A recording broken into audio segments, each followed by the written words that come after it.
बलोचिस्तान में अमन अमान की सूरत हाल पर वजीर आजम की जेर सदारत एपेक्स कमेटी का इजलास आज कोयटा में होगा। वजीर आजम शहबाज शरीफ आज कोयटा का दौरा करेंगे। विफाकी वज़रा मोहसिन नकवी, एहसन इकबाल, जाम कमाल खान और दीगर हुकाम वजीर आजम के हमरा होंगे।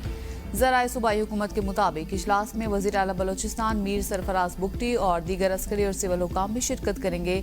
एपेक्स कमेटी इजलास में बलोचिस्तान में अमन अमान की सूरत हाल, दहशतगर्दी के रोकथाम समेत दीगर उमूर ज़ेर गौर लाए जाएंगे। वज़ीर आज़म शहबाज शरीफ कलात और हरनाई में दहशतगर्दों के खिलाफ ऑपरेशन में जख्मी होने वाले जवानों की अयादत भी करेंगे।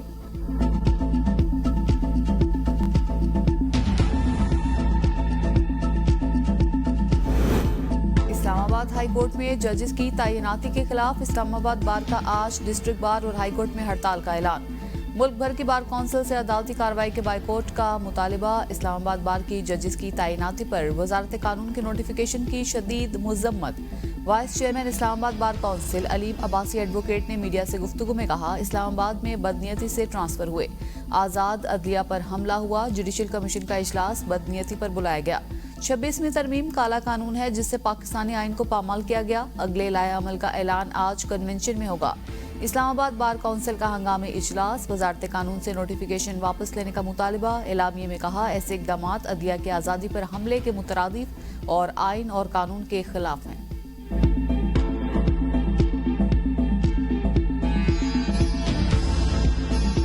इस्लामाबाद हाई कोर्ट में जजेस तबादले के बाद आज समाअत के लिए कॉज लिस्ट भी जारी। जस्टिस सरफराज पियूनी जज के लिए मखसूस बेंच नंबर 2 में शामिल। 3 दीगर हाई कोर्ट से जजेस के तबादले से सीनियरिटी लिस्ट भी बदल गई। रजिस्ट्रार ऑफिस ने नई सीनियरिटी के मुताबिक रोस्टर जारी किया। इस्लामाबाद हाई कोर्ट में बेंच 2 सीनियर तरीन जज का होता है। इसमें पहले जस्टिस मोहसिन अख्तर के यानी सीनियर तरीन जज थे, जहां अब जस्टिस सरफराज डोगर होंगे। सिंगल बेंचेस की फहरिस्त में भी जस्टिस सरफराज डोगर का नाम दूसरे और जस्टिस मोहसिन का नाम तीसरे नंबर पर मौजूद। रोस्टर के मुताबिक सिंध हाई कोर्ट से आने वाले जस्टिस खादिम हुसैन सुमरो का बेंच 9 होगा। बलोचिस्तान हाई कोर्ट से आने वाले जस्टिस मोहम्मद आसिफ का बेंच नंबर 12 होगा। 3 ट्रांसफर होने वाले जजेस आज से केसेस की समाअत के लिए दस्तयाब होंगे। आइंदा हफ्ते समाअत के लिए तमाम 13 जजेस दस्तयाब। इस्लामाबाद हाई कोर्ट में 3 फरवरी से 7 फरवरी तक 6 डिवीजन बेंचेस, 13 सिंगल बेंचेस मौजूद होंगे। हाई कोर्ट के 5 जजेस का मौक़िफ़ था कि ट्रांसफर जजों को नया हल्फ लेना होगा और उनकी सीनियरिटी भी उसी दिन से शुमार होगी। चीफ जस्टिस आमिर फारूक ने साथ ही जजों की राय से इत्तेफाक न किया।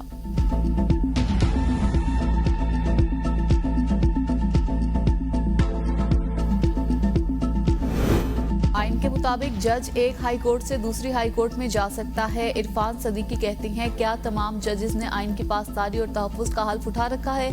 अगर जवाब हाँ है तो क्या आर्टिकल 200 आइन पाकिस्तान का हिस्सा नहीं? आर्टिकल कहता है सदर मुमलिकत हाई कोर्ट के किसी जज का तबादला कर सकते हैं। आइनी शिक को तरजीह दी जाए या फिर किसी खत को।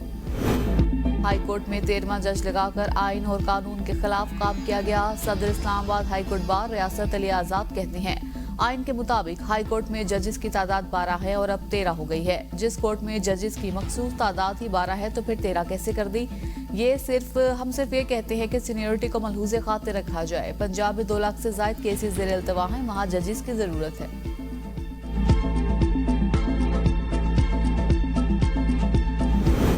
आइन सदर को इख्तियार देता है किसी भी जज का ट्रांसफर कर सकते हैं। सदर सुप्रीम कोर्ट बार मियां रऊफ ने कहा, जरूरी है इस जज की भी मर्जी शामिल होनी चाहिए। इस्लामाबाद दारुल खिलाफा है, यहाँ सबकी नुमाइंदगी होनी चाहिए। 6 जजेस ने जो खत लिखा था उस वक्त के चीफ जस्टिस को एक्शन लेना चाहिए था। तहरीक इंसाफ के नौमुंतखब सूबाई सदर जुनेद अकबर का पार्टी के पहले इजलास में दबंग ऐलान। IG खैबर पख्तूनख्वा को वार्निंग भी दे दी। कहा, अगर एक भी वर्कर गायब किया गया तो सूबे भर में धरने की कॉल दूंगा। वजीर आला गवर्नेंस और पार्टी पर फोकस करेंगे। पार्टी में जजा और सजा का निजाम लाएंगे। बानी PTI ने मुझे जिम्मेदारियां दी। उम्मीद है सवाबी में सबसे बड़ा जलसा होगा। हम वजीर आला की रहनुमाई के साथ जाएंगे। जुनेद अकबर की सरबराही में होने वाले इजलास में वजीर आला खैबर पख्तूनख्वा अली अमीन गंडापुर शरीक न हुए। इजलास में शिरकत के लिए वजीर आला को दावत भी नहीं मिली। पेशावर रीजन के कई अरकान असम्बली और अहदेदार भी गायब रहे। मीना खान, कासिम खान, एहतशाम खान, शेर अली अरबाब, शंदाना गुलजार और दीगर शरीक। सवाबी जलसे की तैयारियों का जायजा लिया गया।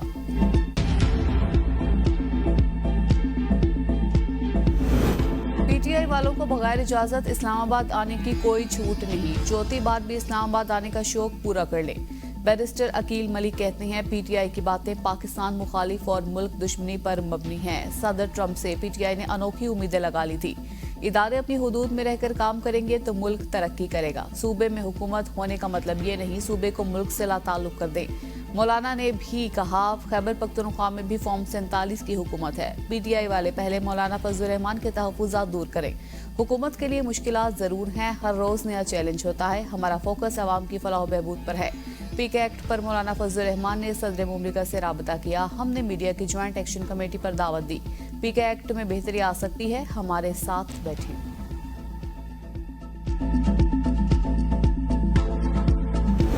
इक़्तिदार में आकर 26वीं आईनी तरमीम खत्म कर देंगे। असद कैसर का सवाबी में इज्तिमा से खिताब, कहा हम अदालतों को जालिमों के शिकंजे से आज़ाद करवाएंगे। 26वीं आईनी तरमीम के बाद अमलन अदालती निज़ाम को ख़त्म और महकूम बना दिया गया। मुतनाज़ पीका एक्ट के जरिए आज़ादी इजहार पर पाबंदी लगाई गई है। 8 फरवरी को एक्ट के खिलाफ आवाज़ उठाएंगे। पीका एक्ट को वापस लिया जाए, इस मामले में हम सहाफ़ी बरादरी के साथ हैं। 8 फरवरी का जलसा पाकिस्तान की सियासत का रुख बदलेगा। चोरी किए गए मैंडेट को हम वापस लेंगे। 17 सीटों वाले शहबाज शरीफ को वज़ीर आज़म बनाकर मुल्क के साथ ज्यादती की गई। बानी पीटीआई तारीख का सबसे बड़ा डाकू है। इसने तोशाखाना से घड़ी चोरी की, 190 मिलियन पाउंड की चोरी भी की। हम पहले भी कहते थे ये चोर है, करप्ट है, लेकिन अब दुनिया को पता लग गया कि इसने डाका डाला। वज़ीर इत्तलात अता तारड़ का तकरीब से खिताब, कहा अब हमारा दौर शुरू हो चुका। नहुसत के बादल छट गए। शहबाज शरीफ की क़यादत में मुल्क तरक्की कर रहा है। आज तक मुल्क में जितनी भी तरक्की हुई नून लीग के दौर में हुई। पीटीआई को आवाम के मामलात से कोई सरोकार नहीं था। इन्होंने अवामी मामलात के बजाय कैश इकट्ठी की। ये लोग 4 साल तक अंगूठियां लेने में लगे रहे। ये वो लोग हैं जो शोहदा की बेहुरमती करते हैं। इनके सियासी मकासद पाकिस्तान के खिलाफ हैं। हम पाकिस्तान को भी मजबूत करेंगे और मईशत को भी।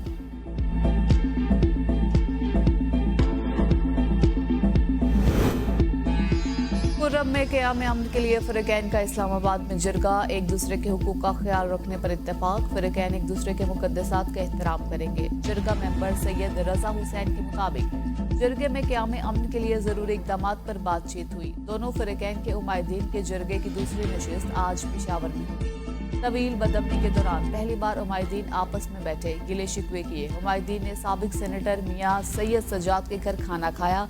मियाँ सैयद सजाद का कहना है कि क़याम अमन के लिए उमायदीन को करीब लाने की कोशिश कर रहे हैं। खुर्रम में जारी कशीदगी के बायस 4 माह से आमदरफ्त के रास्ते बंद हैं। 5 लाख से ज़ायद अफराद महसूर हो चुके। खुराक और तिब्बी सहूलियात की अदम दस्तियाबी के बायस कई अफराद मौत के मुंह में चले। हुकूमत का मार्च से बिजली की कीमत में नुमाया कमी का फैसला। पावर डिस्ट्रीब्यूशन कंपनीज ने एडजस्टमेंट की दरख्वास्त नेपरा को जमा करवा दी। दूसरी सामाही के लिए 2 रुपए फी यूनिट कमी मुतवक्के। आवाम को 52 अरब रुपए से जायद का रिलीफ मिलेगा। कमी मार्च, अप्रैल और मई के महीनों में बिजली के निर्खों पर होगी। के इलेक्ट्रिक सार्फिन पर भी सामाही एडजस्टमेंट लागू होगी। लाइफलाइन सार्फिन को रिलीफ नहीं दिया जाएगा। IMF की शराइत पर ज़रूरी टैक्स का निफाज जरूरी है। वज़ीर आला सिंध मुराद अली शाह कहते हैं पंजाब और खैबर पख्तूनख्वा ज़रूरी टैक्स से मुतल्लिक कानून साजी कर चुकी हैं। मुराद अली शाह ने सिंध काबीना का इजलास आज तलब कर लिया। इजलास में ज़रूरी टैक्स से मुतल्लिक कानूनी मसवदे की मंजूरी दी जाएगी। ज़राए के मुताबिक वज़ीर आला सिंध ने पीपल्स पार्टी की क़यादत की हिदायत पर पार्टी अरकान सिंध असम्बली को एतमाद में लिया। पार्लिमानी पार्टी को ज़राअत पर टैक्स से मुतल्लिक कानून साजी से आगाह किया गया। पीपल्स पार्टी के अरकान सिंध असम्बली ने रहनुमाओं के सामने अपने तहफ़्फ़ुज़ात रखे और राय का इजहार किया। सिंध में ज़राए आमदन पर भारी टैक्स लगेगा। कानून का मुसवदा सामने आ गया। ज़राए के मुताबिक कानून का नाम Sindh agricultural income tax act 2025 होगा। सिंध में सालाना 6 लाख ज़राए आमदनी पर 0 टैक्स, 12 लाख तक ज़राए आमदनी पर 15% टैक्स लागू होगा। सालाना 12 लाख से 16 लाख तक ज़राए आमदनी पर 20%, 32 लाख आमदनी पर 30%, 56 लाख तक ज़राए आमदनी पर 40% और सालाना 56 लाख से जायद ज़राए आमदनी पर 45% टैक्स अदा करना होगा। सालाना 15 करोड़ रुपए तक की ज़राए आमदन पर सुपर टैक्स नहीं होगा। 20 करोड़ तक ज़राए आमदनी पर 1% सुपर टैक्स और सालाना 50 करोड़ से जायद ज़राए आमदनी पर 10% सुपर टैक्स लागू होगा। सिंध असम्बली इजलास में कानून आज मंजूर होने का इम्कान। मौजूदा हुकूमत डेली वेजेस पर है, कभी भी खत्म हो सकती है। शाहिद खाकान अब्बासी कहती हैं आपकी मईशत बढ़ने के बजाय रोजाना की बुनियाद पर कमजोर हो रही है। मौजूदा हालात में मुल्क में कारोबार के मौके मौजूद नहीं। इस हुकूमत को इकोनॉमी की कोई समझ नहीं। हालात बिगड़ने की सूरत में बुनियादी इस्लाहात बेहतर करने की जरूरत होती है। 2018 से पहले ज़वाल की रफ्तार कम थी, अब दिन ब दिन इजाफा हो रहा है। आज मुल्क में सिफारिश से नहीं पैसे से काम होता है। अगर मौजूदा निज़ाम समझता है कि आइन ठीक नहीं तो बदल दें। आइन की तब्दीली से निज़ाम नहीं चलेगा। आइन पर अमल दरामद की जरूरत है। मुल्क मुश्किलात का शिकार है। अब इंतखाबात भी हालात बदल नहीं सकते।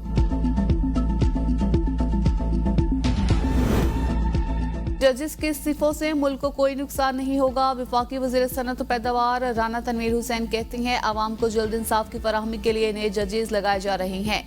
मुल्क के दुश्मन बैरूनी फंडिंग से पाकिस्तान को कमजोर करने की कोशिश कर रही हैं। बानी PTI की तकरीबकारी के बावजूद पाकिस्तान के दोस्त ममालिक करीब आ गए।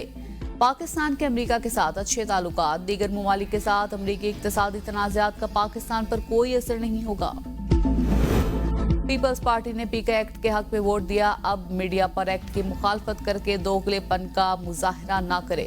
उशरे इत्तलात खैबर पख्तूनख्वा बैरिस्टर सैफ कहते हैं, नून लीग और पीपल्स पार्टी एक ही सिक्के के दो रुख हैं। दोनों जमातें काले कवानीन के नफाज की बराबर जिम्मेदार हैं। मिलकर मुल्क में लाकानूनियत को फरोग दिया। इन्हें अपने काले धन का हिसाब देना होगा। वो दिन दूर नहीं जब ये दोनों पार्टियां एक दूसरे को अपने करतूतों का जिम्मेदार ठहराएंगी।